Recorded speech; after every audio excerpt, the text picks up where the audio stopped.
Tonight on The Buzz, David Tillman is a documentary editor with more than 18 major documentaries to his credit. His most recent is O.J. Speaks, The Hidden Tapes.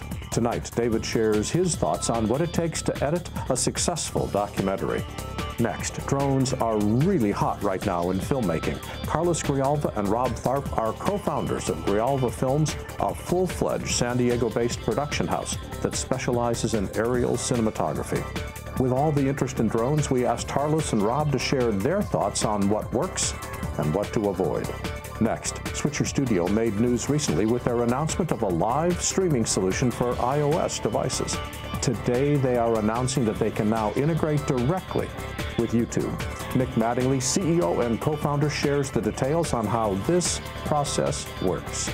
All this, plus a Buzz flashback, tech talk, and Randi Altman's perspective on the news. The Buzz starts now. Digital Production Buzz is brought to you by Otherworld Computing at MacSales.com and by ImagineProducts.com, the workflow experts. Since the dawn of digital filmmaking, authoritative. One show serves a worldwide network of media professionals. Current.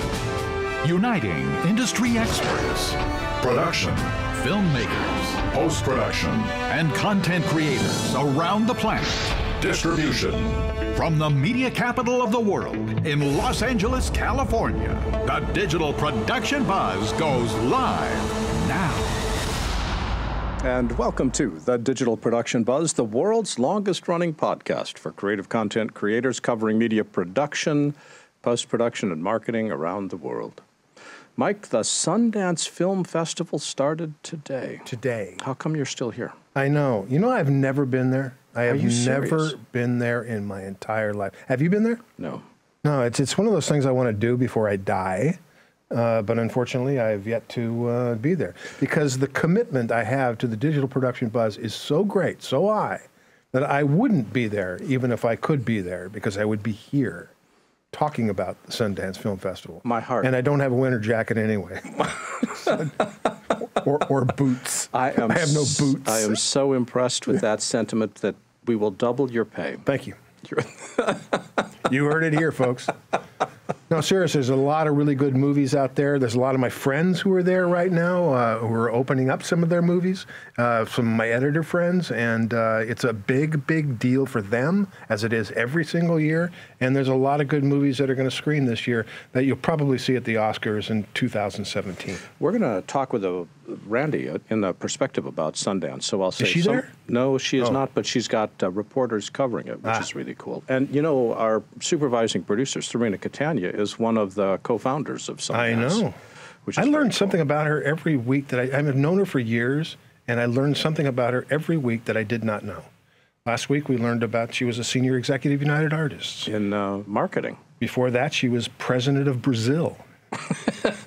Didn't know that. And you know, and then there's you and there's me. Yeah. The industry. I don't know anything about you, but I've learned a lot about Serena. You know, I'm really looking forward to seeing what Sundance is about because it's all about independent films, and that's where the real stories are getting told these days. Absolutely. So it's although some of those independent films are like $25 million. Yeah, that's very true. Okay. I also want to remind you to subscribe to our free weekly show newsletter at digitalproductionbuzz.com. Every issue, every week, gives you an inside look at both the buzz and the industry, plus quick links to all the different segments on the show. Best of all, every issue is free.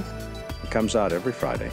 Mike and I will be back with David Tillman right after Randi Altman's perspective on the news.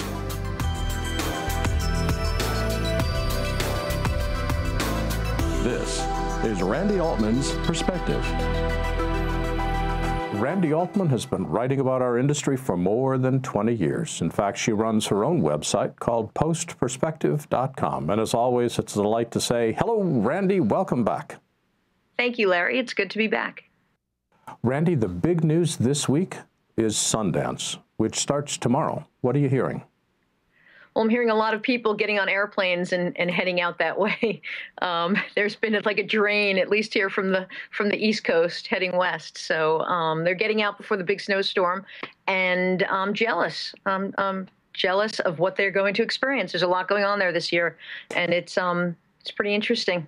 Well, what was I reading? They had 4,107 submissions, people asking to get on for 123 slots. More than 1,700 from the U.S., more than 2,100 from international. I mean, Sundance has never had that kind of an audience before. What is it that attracts filmmakers to Sundance? Well, I think it comes with a certain cachet. I mean, there are a ton of film festivals that go on throughout the world, but Sundance is Sundance, and that comes with a certain respectability. And what they've been really good at is sort of keeping watch of the emerging trends in filmmaking and just what people are doing. So a lot of the folks that I've been speaking to from the post world that are heading out there are heading out for a few different reasons. One is maybe they've done some work on some film and they're out there to promote it, but a big part of what they want to do is network. They want to get out there. They want to meet filmmakers. Some of them aren't giant post houses, and they need to work with more independent filmmakers, so their budgets match up better. So that's a big deal. So other people are going out because they want to tout their city or their state's tax incentives. They want to bring the work home. So there's a lot to do other than screening films and different projects. There's this world of virtual reality that's happening out there this year. Have you heard about that? I have not. They've not virtual reality. Randy, at Sundance, have they descended so low? It's part of their New Frontiers. I think it's their 10th anniversary, and they're going to have, I think, 20 or so different virtual reality projects that people could watch on mobile headsets, and they're embracing it as well. Imagine that. So narrative VR, documentary VR, it's happening. Well, we had a great interview last week with Srinivas Krishna talking about virtual reality for museum and location-based stuff, which is a really cool interview. So I'm sure there's going to be other exciting stuff at Sundance in this regard, too. But what is it that appeals to you about Sundance? Well, personally, I have people out there that are going to be sending me blogs from different perspectives. You know, you've got the indie guys, you've got the bigger post houses. I want to see what they are seeing. There's also a branding session that's going on. So they're bringing in advertising and how a brand isn't just a commercial spot, but it's a whole path to a brand. So that's going to be pretty interesting as well. I want to find out what the films are that are going to be sort of the hot topics of the festival, but also just something special might happen. You never know. Anything could happen at Sundance. So, are you going to be covering for Post Perspective? Correct. Yeah, I have a few people out there that are going to be reporting back to me. Oh, I want to hear more. And where can people go on the web to keep track of what you are doing and writing? Postperspective.com, and you can follow us on Twitter at postperspective. And Randi Altman is the editor-in-chief of postperspective.com. Randi, as always, thanks for joining us, and we'll talk to you next week. Thanks, Larry. To read more from Randi Altman, visit postperspective.com. Still to come on The Buzz.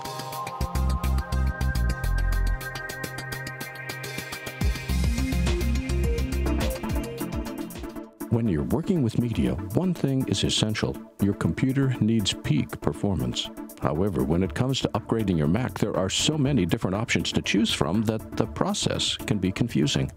That's why Otherworld Computing carries the best upgrades that lets your computer performance and storage grow as your needs grow. Since 1988, OWC has become one of the most trusted names in quality hardware and comprehensive support to the worldwide computer industry.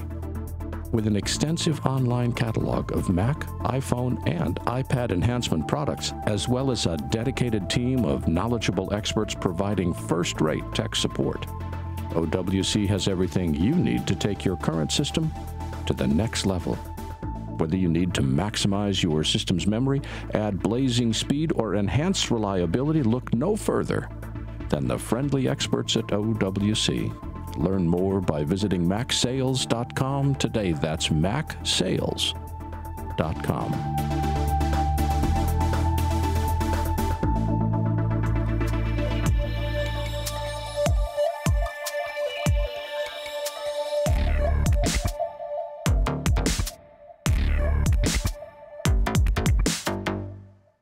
David Tillman is a documentary editor, most recently known for his work on the TV documentary O.J. Speaks, The Hidden Tapes.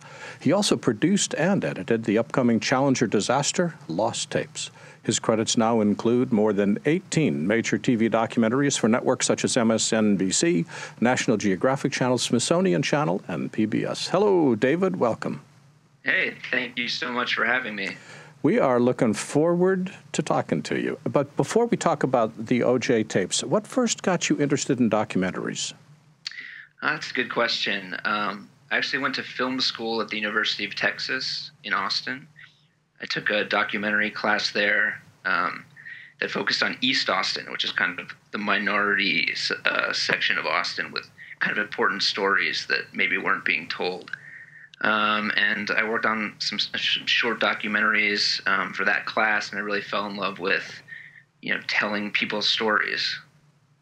Well, because you were just starting out, who was the most influential teacher you had, either in terms of teaching you the technology or teaching you storytelling?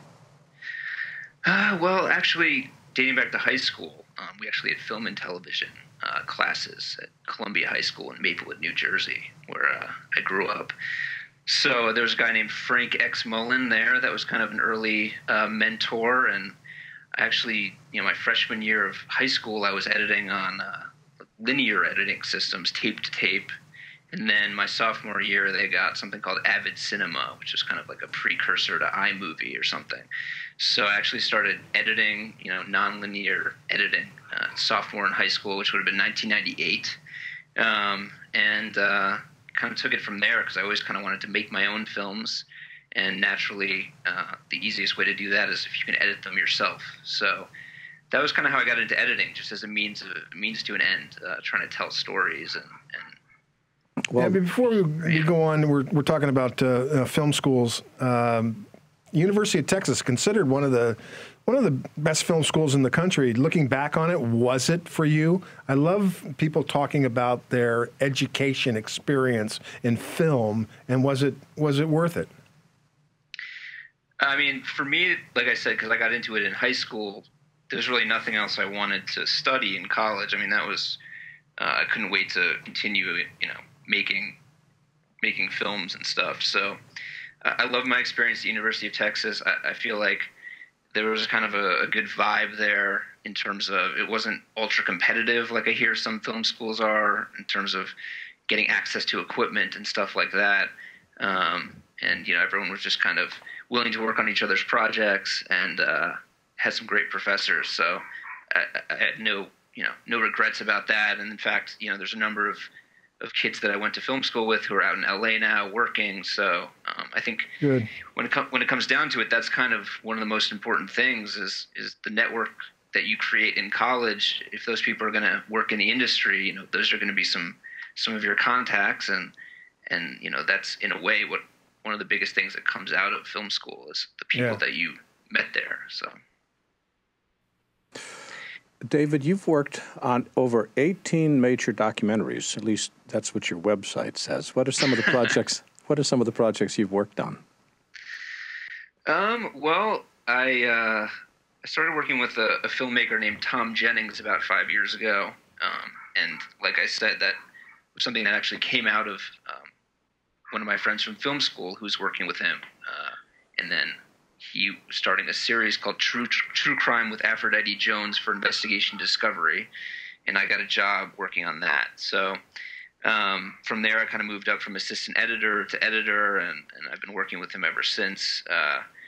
So I've run the gamut on different topics such as crime. I've done stuff on Ted Bundy and other killers like the I-5 Strangler. I did a kind of a legal documentary about the Casey Anthony defense. I'm getting depressed just hearing the titles. I know. For MSNBC. And then I think one of the ones I'm more proud of was the MLK, the assassination tapes, which won a Peabody Award in 2012, and then a Fidel Castro documentary for PBS last year that was nominated for a News and Documentary Emmy. So I've gotten to delve into a lot of historical topics, which has been great because I wasn't really interested in history before I started making these kind of films, and I get to kind of delve into a topic for 3 or 4 months and learn all about it, and I really enjoy that. Well, I want to shift gears to a specific project and drop a name. Chuck Braverman dropped into the studio about 30 seconds before we went on the air. Oh, really? He was just here. So he was telling us about a project that both of you were working on called O.J. Speaks: The Hidden Tapes. How did you get involved with that project, and tell us about what it is? Well, that came to me kind of because Chuck knows this guy Tom Jennings that I work with, and I guess they were looking for a writer-producer to help with that project. And when they, checked in with Tom, he said, well, I have this editor that I typically work with, so they brought me in. So that's kind of how I got involved, and I was immediately very excited to work on it because I heard that there were going to be something like 30 hours of deposition tapes of O.J. Simpson testifying about his possible involvement in the death of Nicole and Ron. So, as an editor, there's kind of nothing more enticing than knowing that you're going to be looking at footage that few people have ever seen. And that was, the kind of thing that you dream of, is just getting to kind of sit back and watch through this sort of rare footage that few eyes have been able to get a look at. Speaking of all that rare footage, how much rare footage do you have to go through in order to tell that story? Are you looking at hours and hours of rare footage, or footage in general? Yeah, luckily for that, there might have been something like 30 hours. There were transcripts for all of it, so you could kind of read through a little bit to key in on some interesting lines of questioning that we knew would be related to some of the material that we were presenting in the documentary. So, we definitely were looking for moments where OJ would show some emotion, anger, frustration, where he would be caught in a lie. We were looking for those kind of moments, but we were also kind of looking for lines of questioning from the lawyers that supported the story we were telling. Well, let's talk about your workflow for just a minute. You've got way more hours than you can put into a documentary. How did you decide to narrow it down? Clearly on the emotional moments, but I want to switch to the technology for a moment. How did you decide to narrow it down? How many people on your editorial team, and what software did you use? Well, for this particular project, it was my first chance to use Final Cut 10. So that was kind of interesting.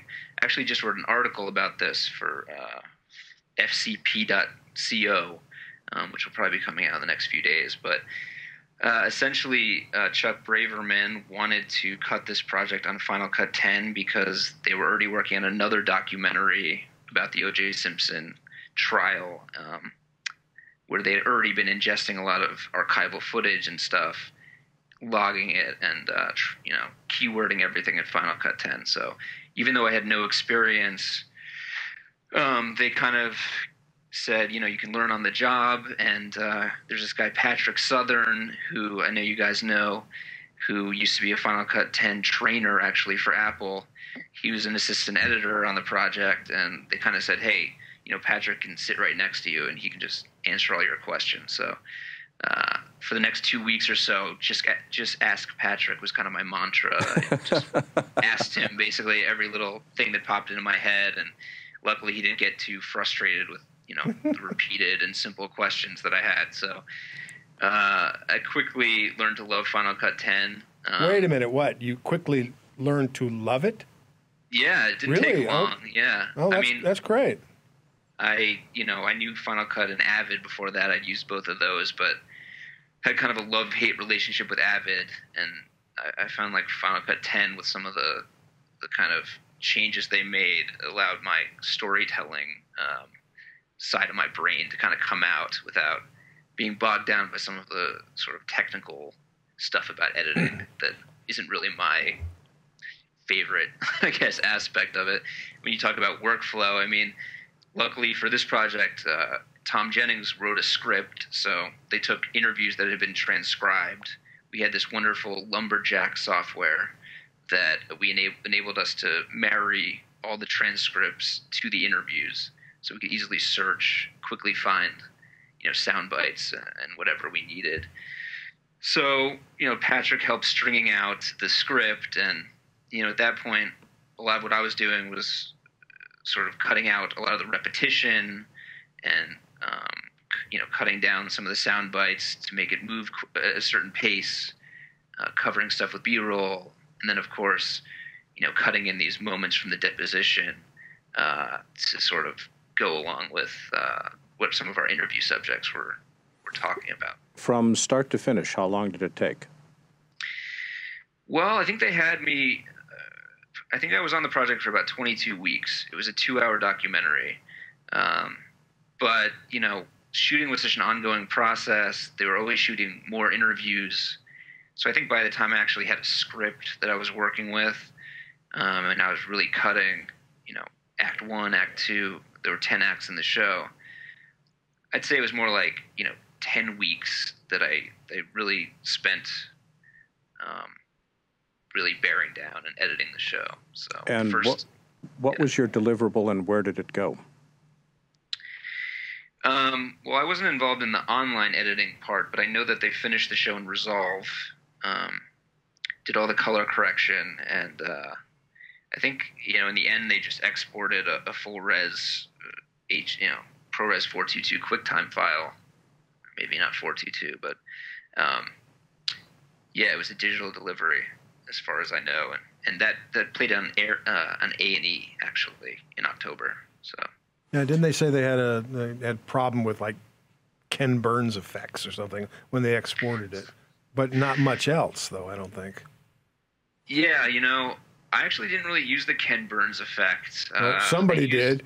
Yeah, no, because there were 2 different documentaries, and it had a similar workflow and everything, but I actually liked Alex 4D's Grow Shrink plugin, which is free, and I highly recommend it. I used that quite a bit for stills, and I believe that translated to Resolve, but I think one of the things we did was export some of the stills as QuickTime files with the animation already, built in, so that, some of that might have not had to be done in Resolve at all. It was just already in a QuickTime. One of the things that I was struck with as you were describing the projects you worked on is they all are of a piece. They tend to be crime-related more than anything else. What is it that appeals to you about the documentaries you decide to edit? How do you decide which ones to do and which ones don't have a story? I think, I wish I could say I had my choice of 5 different projects all the time, and I'm getting to pick which one I want to do. I think most of these have just kind of fallen into my lap, and I haven't really been picking and choosing necessarily, but, what I like about doing these kind of historical documentaries is I like to think about it, that I'm sort of creating this kind of seminal work on the subject, and I want it to be the end-all, be-all for that particular topic. For a lot of these, there's obviously maybe in some cases dozens of documentaries made on that topic, over the course of years. But I think setting the bar kind of high and saying, want this to be the best, want this to kind of encompass the whole story and leave nothing to be desired, is something I try to, hold myself up to. Well, do that. You care. Yeah, very Isn't that much nice? so. He cares. Before we run out of time, I want to mention that you've also just worked on a project that you produced and edited called Challenger Disaster Lost Tapes. Where can people go on the web to learn more about the Challenger program as well as the OJ program? Yeah, thanks for mentioning that. The Challenger documentary is actually airing on Monday, January 25th at 9 p.m. on National Geographic Channel. If you follow me on Twitter, my Twitter is at David Tillman, DavidTillman, and I'm kind of shouting from the rooftops about this one. So, you'll find all the info you need there. Obviously, you could give it a Google, but it's a really, it's definitely one of my proudest achievements, this documentary. I feel like we really did this subject justice, and I hope people will watch it and learn about what was a terrible tragedy, but ultimately it's an important story. Yeah, we actually learned a lot, and everything is a lot much safer because of that. Exactly. And those, those that died, they really were heroes. And as tragic as it was, I think there's something, something there in terms of kind of living your life to do what you can, achieve what you can, and not worrying about any potential consequences. And David, we will check into that. The website is all one word, davidtillman.com. David is a documentary producer and editor. David, thanks for joining us today. This has been a fascinating visit, and I wish you success going forward. Thanks, David. Thanks so much for having me. Take care. Thank you. Bye-bye.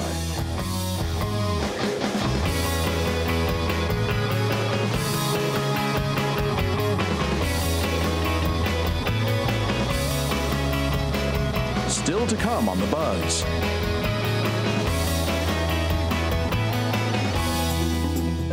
Imagine Products has been specializing in workflow applications for over 25 years. They started with executive producer back in 1991, an all-in-one logging and offline editing tool. In 2006, ImageMine was used in the Salt Lake City Winter Olympics, and ShotPut Pro was released. Today, there are more than 30,000 ShotPut Pro users worldwide. Pre-roll Post for Macintosh was released in 2012. This is an LTFS archiving application compatible with any LTO tape drive, as well as Sony's ODA. Pre-roll Post for Windows was released at the end of 2015.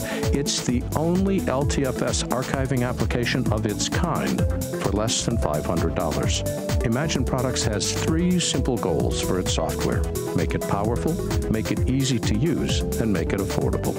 It's easy to see why Imagine Products has been successful for 25 years. Imagine what comes next. Visit imagineproducts.com to download a demo.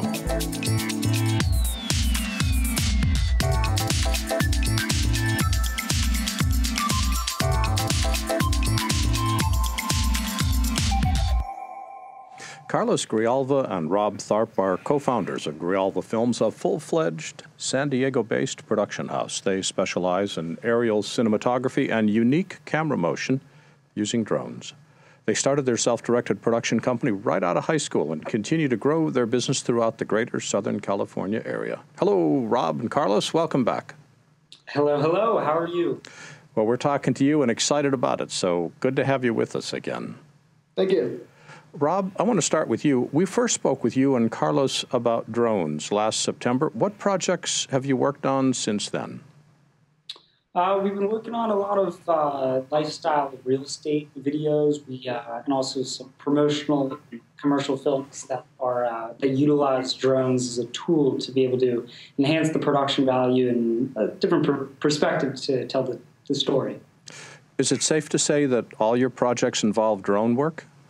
A good amount, yes. And of course, some are on the ground, some in the air, so yes. Well, before drones, what did you use? You didn't use helicopters, right? Or did you? Yeah, we got into it right as the drone market was emerging a couple years ago, when the first gimbalized devices for stabilized footage came about. So we were kind of, at the forefront and kind of the pioneering age of it. So everything's still very new. Usually when you pioneer stuff, everything goes wrong. Or did everything go right when you were pioneering all this? Things actually went pretty well. So, one incident, but that's about it. Yeah. Let us hope that there are no more incidents. Drone clashing into a client. Fortunately, not on a client job. What kind of drones do you fly? For the majority, we're a big fan of DJI products. So, there's the Phantom 3, the Inspire 1. For a lot of our projects, from a safety standpoint, the Phantom 3 has been a phenomenal choice due to its size, the form factor, and then the results of the footage of what you are able to obtain are astounding. So, Phantom is our go-to. Does the type of drone you fly make a difference in the image you can get? Depends. Normally, with the Phantom 3, it's full 4K. the ultra high definition and the actual full 4K. So what you're getting is astounding. They just came out with the Inspire X5R camera, so that actually shoots RAW. So there's different cameras that you can put on, and of course on larger platforms like the FreeFly Alta with Movi, you're able to fly a Red Epic or a Phantom Flex or things like, of that nature. So, depending on the budget of the production, we'll bring in different tools to be able to tell the story. What cameras do you normally use?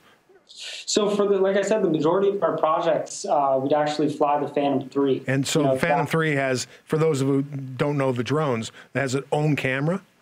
Yeah, so essentially it's proprietary gimbal and camera in basically the same device. Yeah, it's not really about the drone itself. It's about how you frame the shot, how you edit it, how you color it, the whole thing. Yeah. It's not really the equipment. It's more of the talent behind the equipment most of the time, but the equipment's still pretty fun. When you're flying a drone, I want to just focus on the drone photography, because you're absolutely right. Every piece of video is enhanced by the editing and the color correction, whether it's on a drone or not. But are you finding that some drone shots work better than others? Stuff where there's in the foreground and you're moving over it, or you're low going high, or always high? Is there particularly dramatic shots that you tend to use more because they are more attractive? Yeah, I like the going really far away, like getting a really big frame and then just coming really close into your subject. So like a big push-in, I guess, like a huge dolly move, if that makes any sense. Yep. That I always feel is very dramatic to bring something into a scene. Those big, wide, like slider sort of movements across the city, those are always very, very beautiful because all the parallax. Just the 360 pan-ups, if that makes any sense. Where it spins as it goes up? Around a subject, yeah. And then you're panning the camera down to up, rotating around the subject at the same time. So there's definitely some complex movements that can be integrated into the shots. Now, how many people does it take to fly the drone? Is one person flying and the other looking at the shot, or are you both looking? Are you just sort of guessing as how the shot works and you look at it later, or are you able to monitor in real time to see if you got the shot you wanted? We're able to monitor in real time. So it's essentially FPV, first-person video. So we're able to see, basically a live full 1080p stream of what we're looking at. So, for the Phantom, it's a single operator, and typically, you'd want two people for that. So basically one flying, looking at the footage and the camera. It's really just, the up and down. And then, with the Inspire, you would want, essentially the ideal team would be three people. So it's one controlling the drone, another person controlling the camera, and then a spotter. So that's what you're looking at. I know you said you do a lot of real estate work. So that's drones hovering over a lot of people's houses, not only the house that you're dealing with. What are the restrictions that you have to deal with? So the current restrictions on the aircraft, the main thing is keep it under 400 feet. And, a lot of the shots that we obtain, they're low proximity, low altitude. So they're pretty close to the property. We try to, just have respect. A lot of it comes down to common sense to stay away from other people's properties when we're filming and just, focus on the task at hand in order to get the shot, conclude, and move on. In the end of December, the FAA started requiring registration for drones. I think it was on the 21st of December. Correct. What is the registration? And if I remember correctly, 45,000 people signed up to register their drones in about 2.5 to 3 days. Did you guys register, and what's the process like? So essentially, you put in the information for your drone. We're registered with the FAA. I believe as of January 6th, about 190,000 people have actually went through this registration process. So right now it's pretty much based on an honor system. So it's not like, if you're purchasing a drone online, there's an automatic registration that's set to the FAA. So it is based on an honor system, but it's a very straightforward process. Cost $5. If you got your application in by yesterday, you're refunded the $5, but otherwise it's a simple $5 registration fee. And your drones, it's essentially classified as an experimental aircraft. So now, are you registering the drone, or are you registering you? Both. So, you're registering the drone and, yourself as a pilot, and then you can register up to an unlimited amount drones, you know, under your name. Does the drone that you use right now, the DJI, which one I forget what you do, but some of them have software in them that will not allow you to fly them in, say, a state park or any kind of no-fly zone. Correct. So that was actually implemented on the DJI Phantom 2. So basically, it utilizes the GPS technology, you know, inside the drone that it uses, you know, to maintain the stable sense of flight. And then if you're heading into a no-fly zone, you're heading into a temporary no-fly zone. You know, it can be updated at any time. Like, for instance, we're located in San Diego. We are contracted for a job downtown. You know, there's a zone next to Petco Park where you can't fly. So we had to be within a certain proximity away from that.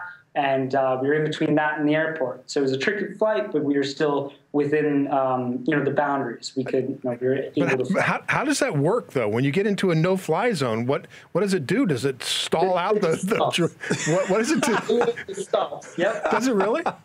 Yeah. So it knows exactly where you are. And as you're actually entering it, in some parts it may stop, and then other parts, depending on the zone, getting into that radius, it'll basically control your altitude, so it'll start to descend. Jeez. And then it gets close enough, it will stop. And let's say you're inside of the zone and you want to take off, it won't even start the engines. Yeah, Wow. it start the motors. It won't start. I mean, the motors, yeah. Now, in December, we interviewed a guy named Owen Ouyang who got in trouble for losing control of a drone, which then flew about 800 feet in the air and interfered with a police chase. He says that he lost control of the drone, and it sounds like you don't necessarily believe that. No, not necessarily. The way it's designed is that if it gets out of range, right? So there's basically a setting, and it's a setting on the app that you use an iPhone or an iPad. It's very clear. As you're in the main menu, you can see return to home altitude. So if this drone goes out of signal, it will come back to you, and it's at a specified altitude. Wow. The parameters are from 20 meters to 100 meters. So that translates into 60 feet to 300 feet. So anything above that, that was essentially the negligence of the pilot. So that wasn't, you know, it just, I lost control. Yeah, so how it's designed, it loses control. And let's say you're at, you know, 50 feet and you have it set at 100 meters, it will raise up to 300 feet to avoid obstacles or other terrain. Will hover exactly over you and then descend. So, are all these restrictions good for you guys, or did you like it when it was like crazy Western, you know, town type of stuff about a year ago? Well, for us, the Western style town, it's better for us, per se, for like professionals. But since so many consumers are going into this as a hobby and doing a bunch of stuff, it's better to be more regulated because it is going to start getting more dangerous. More people are going to start flying. They're going to start hitting stuff. And then the business entirely is probably going to get banned or something like that. Sure. So essentially the FAA is trying to foster a safe community for, you know, the drone pilots. And that's what's going. Given the number of fires in our area, because we're in LA and you're in San Diego, and the number of drones that have interfered with firefighting, I'm all in favor of restricting the drones because I would like to have the fires get put out. Yeah, but we found out a lot of those media reports were bogus. And, yeah, but not all of them. Not all of them, but some of them. And the very interesting thing about the fly zones, you know, DJI is implementing geofencing. So that would essentially be live temporary restrictions. So, you know, if there's a fire or something like that, it could be put out in a, you know, basically a push update the same way it would work on your cell phone. And, you know, as you log on and it gets that GPS signal, if you're within that zone or you're flying close to that zone, it won't let you go near. So it's as simple as that, as implementing those type of things that are temporary. And we'll solve some problems. One quick question before we run out of time. We have a live chat, and Craig is asking about what insurance is like for drones. What kind of insurance do you need to carry? So it depends, you know, what type of aircraft you're flying, the value of it.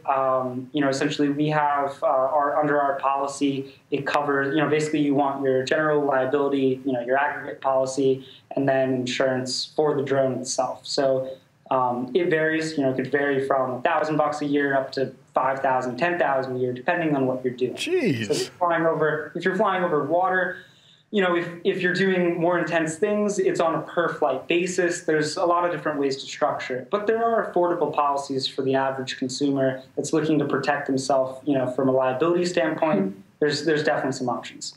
And guys, for people that want to learn more about what you and your company are up to, where can they go on the web? You can go to grijalvafilms.com. That's GRIJALVA films.com to stay updated with everything of what we're doing. And Rob Tharp, the guy on the left, and Carlos Grijalva himself on the right. Gentlemen, thank you so very much for joining us. It's been fun visiting. Yeah, Take thanks, care. guys. Thank you. Thank you.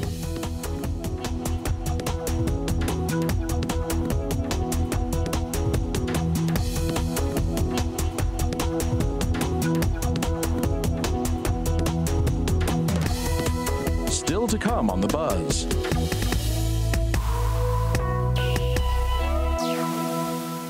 I want to invite you to become a member of our video training library. Our training library is unique in the industry. It includes more than 1,400 in-depth movies, each accessible 24 hours a day, 7 days a week.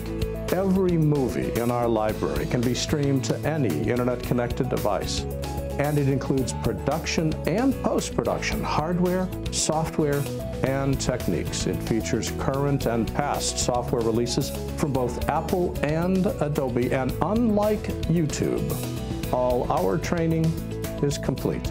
And unlike other websites, we focus exclusively on media production and post-production. Best of all, our memberships are affordable, starting at only $19.99 per month. Focused, in-depth, accessible, and complete. This is the training that you need to solve problems, master new software, and expand your business. I invite you to become a member today. Thanks.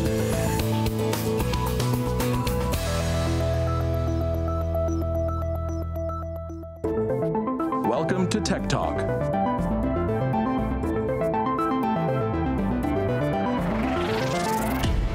Let's say that this is the most perfect edit, or I'm in the middle of something that's really good and I want to make sure I don't screw it up. If you right mouse click or control click on it, notice you have two duplication options: duplicate project and duplicate project as snapshot. Always choose duplicate project as snapshot. And the reason is duplicating project will duplicate your project, but if you have compound clips or multicam clips, those compound or multicam clips are linked back to the original project. And if you change the compound clip or the multicam clip in the original project, all duplicated projects will have the multicam clip or the compound clip change at the same time, which is not what you want.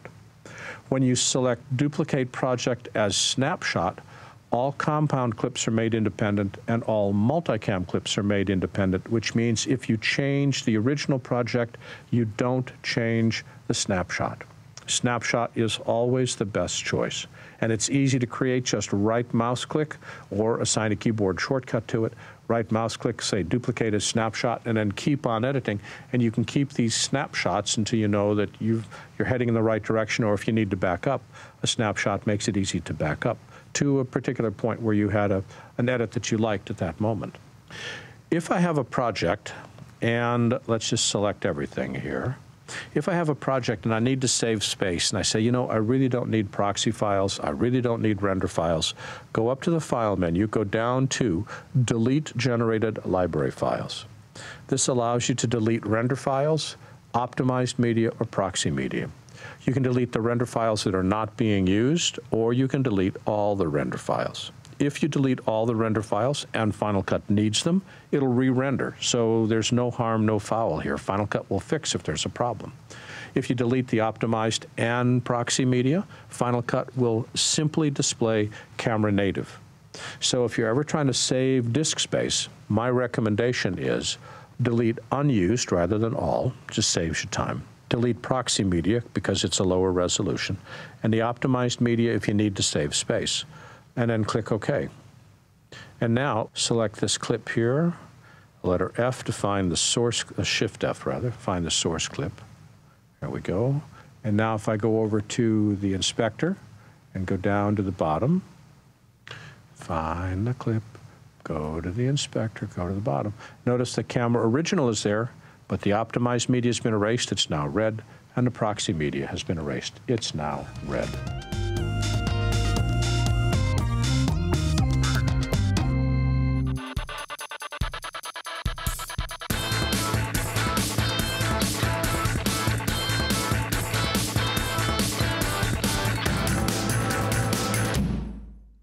Nick Mattingly developed Switcher Studio, which is an iOS app that enables anyone with an iOS device and an internet connection to capture and deliver multicam events to online audiences. Recently, they added a director mode, which records broadcast quality HD content, and now he's announcing a brand new product specifically for YouTube. Hello, Nick, welcome. Hey, how you doing? Hi, Nick. We are doing great. Before we talk about the cool new stuff, describe what Switcher Studio is. Yeah, so Switcher Studio is a mobile video app that allows you to record and stream video using your iPhone or iPad. And with that, you can add photos, graphics, you can bring your computer in as a source, and it's a full TV studio using the hardware you already have. Would this be similar to, although running on an iOS device, similar to what NewTek has got with their gear? Similar, maybe not a replacement for your $30,000 rig, but we do have customers using it in tandem or in combination with their existing setup as a way to bring in additional sources or to do productions in places where they normally wouldn't take a TriCaster. A lot of cases, those are kind of permanent installations, although there are some mobile solutions there as well. Well, let's talk about Switcher Studio for a second. We're running it. We can run it on an iPhone or an iPad, but I suspect an iPad is best for the running. But what do we use for cameras, and how many cameras can you have? Right. So with Switcher, starting with just one device, you can use the built-in camera on that iPhone or iPad, and you can add graphics, overlays. You can have a really dynamic production with just that one device. If you want to add multiple cameras, before you launch the app, just go into your general settings and make sure each device is on the same Wi-Fi network. Or you can even do a pop-up production and pair them to the hotspot on your phone. Then when you launch the app, you'll pick one device that's the master switcher, the director. And from that device, you'll be able to select other iPhones and iPads on that network. So when you sign up for Switcher Studio, you go to our website, you'll create an account, and you use those same credentials to log into the main mixing device. Connecting an additional camera is no extra charge. You could literally pull somebody off the street, have them download Switcher Studio, and as long as they're on the same network, they could be a cameraman for your production. Now, the cameras are talking via Bluetooth, they're talking via Wi-Fi, or how are they connecting, and what kind of bandwidth are you requiring to make this thing look good? Right, so the cameras communicate over Wi-Fi. As long as they're on the same network, they'll be a part of your production. If you're not streaming, you could plug a router into the wall and just use that as a way to create a bubble. You don't have to have any outgoing connection. It's doing that all on the local network. And we're adapting the quality on those cameras as you're doing your production. But with director mode, it actually triggers a recording on each connected device. So you have the raw, full-quality video from every angle. And you can make your edits on the fly. When you're done with your production, it composites that entire video, working with those raw files, so you have full-quality, 1080p, fixed frame rate video. And in our new update, we've actually expanded on the director mode capabilities. You can even bump the bitrate up to 50 megabytes. Okay, so have you seen the video on this thing? I have seen. My jaw is still on the floor. This thing is amazing. So here's what I think is happening. Because you're recording locally on each camera, you're able to get really high quality, and you're feeding a lower quality signal via Wi-Fi for the live stream. I'm not saying poor quality, I'm just saying lower quality.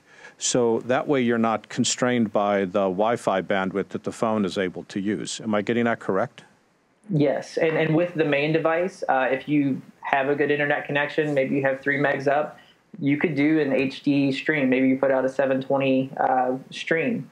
If you don't have great bandwidth, you could do an SD stream or bump it all the way down to like 240p, something that's on par with what we're starting to see on Periscope. It's low quality, but it's real time. So if you don't have great bandwidth, you can still put out real-time video at a lower quality, a lower resolution bit rate, and still have a full quality video to upload for on-demand playback. So you can use this with Periscope then? Unfortunately not. Periscope and Facebook Live are still really new. They're proprietary. You have to broadcast and consume within their own apps. But with the new Switcher update, we actually have direct integration for YouTube Live. So from your Switcher account, you can sync with your YouTube account or log into Google, and with one tap go live on YouTube. And if you want to dig in deeper, you can actually manage events. You could select from previously scheduled events on YouTube within the app. You can create new ones. You can edit the description, titles. You can choose if a video is public, private, or unlisted. This new release for Switcher Studio, we've gone all in and made YouTube very, very easy. Meerkat also too new. Meerkat, Periscope, Facebook Live, Blab, all these new players are doing their own thing. They haven't opened them up for other platforms. You couldn't even use like a Wirecast or a TriCaster to broadcast to those platforms. But looking at traditional services like Ustream or YouTube Live and any RTMP platform where, this is getting a little technical, but any platform that maybe uses like Wowza where you can get an RTMP stream and URL, you can add those values to the app and broadcast. Yeah, just to go to, for everybody to know, just go to their website and it tells you exactly what you support. So I'm just throwing out the ones that I don't see on your website. Yeah. Just to try to fool you, get you, I was at the Periscope Summit in San Francisco last week, and we're trying to start a dialogue to see if that's something that would be possible. We're talking to some people to see if we can get in front of Facebook. And eventually I think we'll see an unbundling of these services, but YouTube is where video lives. Exactly. It is the king of content. Traditionally, in the past 10 years, it's been on demand, and in the past year, they've opened up to do live broadcasting. And as far as using an iPhone or an iPad to stream on YouTube Live, I think we got it right, and we're really excited about it. So with the new Switcher Studio, you can create an account on our website. You get full access to the app for iPhone and iPad to desktop apps where you can bring your computer in as a source or push files into Final Cut and have them synced, and every cut and transition already show up. Cloud services where you can remotely manage streaming channels or sync with your YouTube account and manage events, and dedicated support. So you get the first 7 days to all of that completely free. If you decide to stick with it, it's just $25 a month. And that allows you to log into that main mixing device, have access to all of those other tools. Using another camera is no charge. That's awesome. Have your friends over. Now, you charge on a monthly basis. What are we paying for at this point? Because isn't the app running locally? Well, with the app, you also get access to, as I mentioned, cloud services. So from your online account, you could manage streaming channels.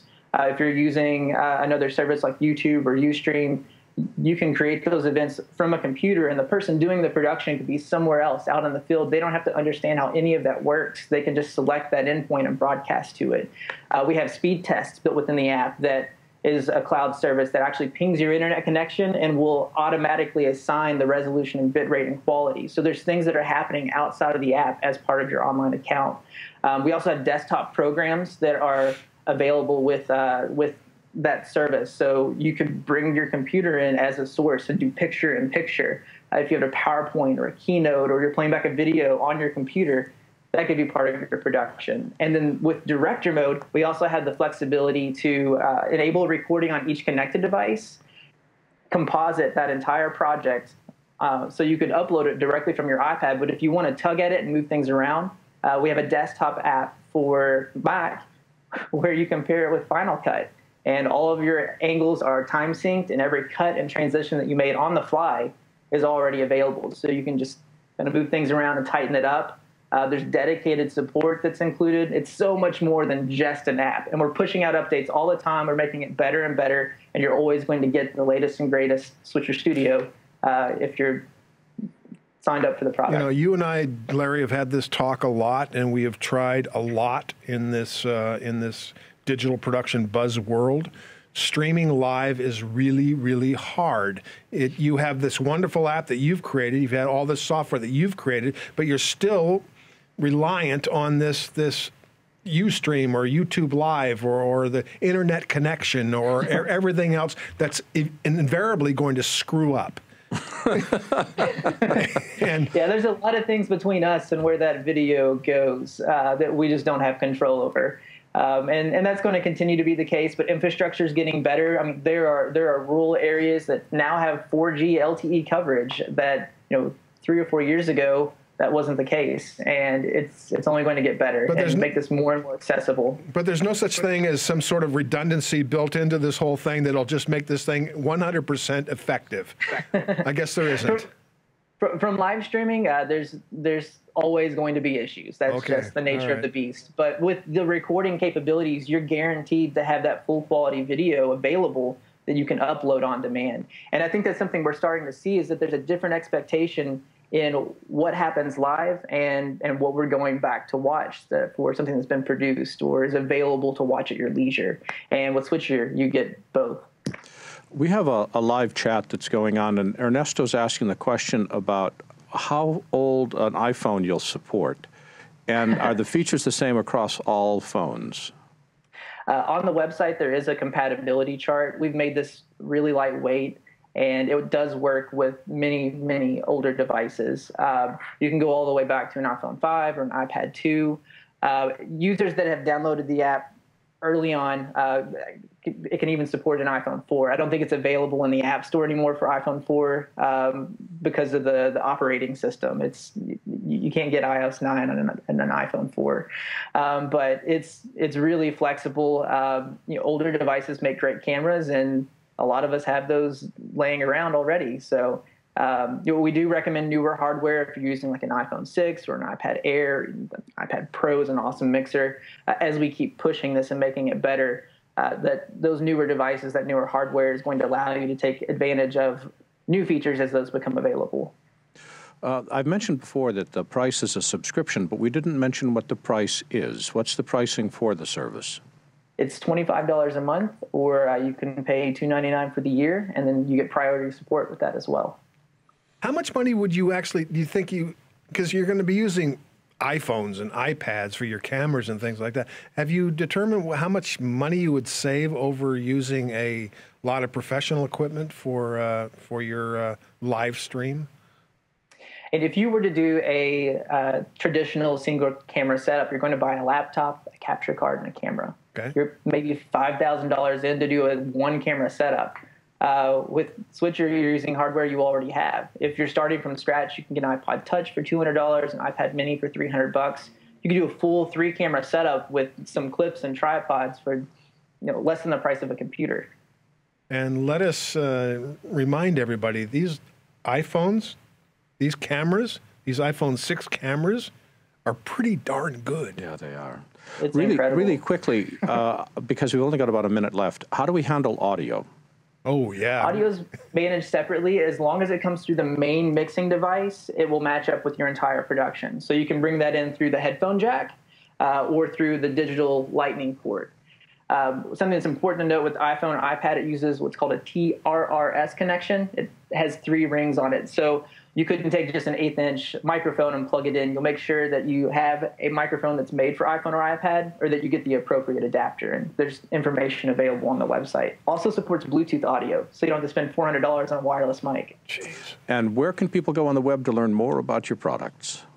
Yeah, it's switcherstudio.com. And as I mentioned before, there's a 7-day full access to everything that's included with the subscription. So if you want to take it for a spin, just go to switcherstudio.com and get started. And we also should mention that Nick will be at NAB covering the entire show, and the Super Meet covering the Super Meet with this application. And Nick Mattingly is the CEO and co-founder of Switcher Studio at switcherstudio.com. Nick, thanks for joining us today. Bye-bye. Thanks, Nick. I'm looking forward to this.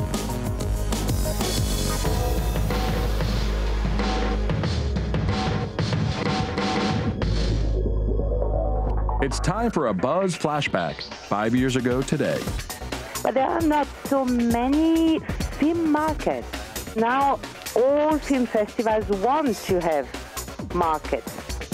But actually real markets where you can really meet so many sellers and buyers, where films can be screened on big screens and not only in a digital library, for example, you don't have so many.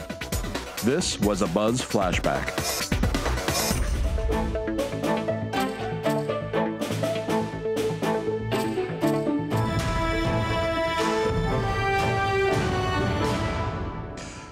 Well, Mike, that's it. We just give up the studio. We get a couple of iPhones. We go on the road. If you can pan around the studio, if you can just put iPhones and iPads around, say these expensive black magic cameras, and could have saved yourself $20,000, $30,000.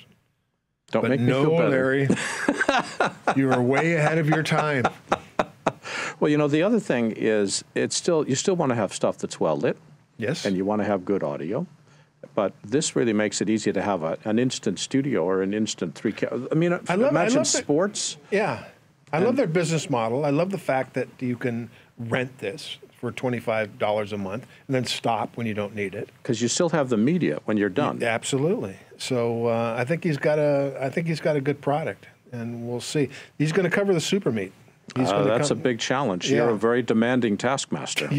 Nobody Our runs conversation. Absolutely. Show up, talk to everybody. I don't care. I want to thank our guests today, David Tillman, documentary producer and editor, Carlos Grijalva and Rob Tharp, co-founders of Grijalva Films, Nick Mattingly, the CEO and co-founder of Switcher Studio. There's a lot of history in our industry, and it's all posted to our website at digitalproductionbuzz.com. Here you'll find thousands of interviews all online and all available to you today. And actually, I think I'd look much better in an iPhone shot than I would with one of these. You can just stop now. That's perfectly okay. So maybe next week, people are done. Talk to him. You can just hush. We'll get you makeup next week. Maybe you'll give it to us for free. Talk with us on Twitter at DPBuzz and Facebook at digitalproductionbuzz.com. Our theme music composed by Nathan Doogie Turner. Additional music provided by Smart Sound. Mike's microphone will be missing next week. We'll have him be silenced. Is this working? Text transcripts provided by TakeOne.tv. Learn how they can help you. Producer Serena Catania. Our engineering team is led by Brianna Murphy. Yay, Brianna. And includes Ed Golia, Keegan Guy, and James Miller. On behalf of Mike Horton, my name is Larry Jordan, and thanks for joining us for the Digital Production Buzz. Bye, everybody.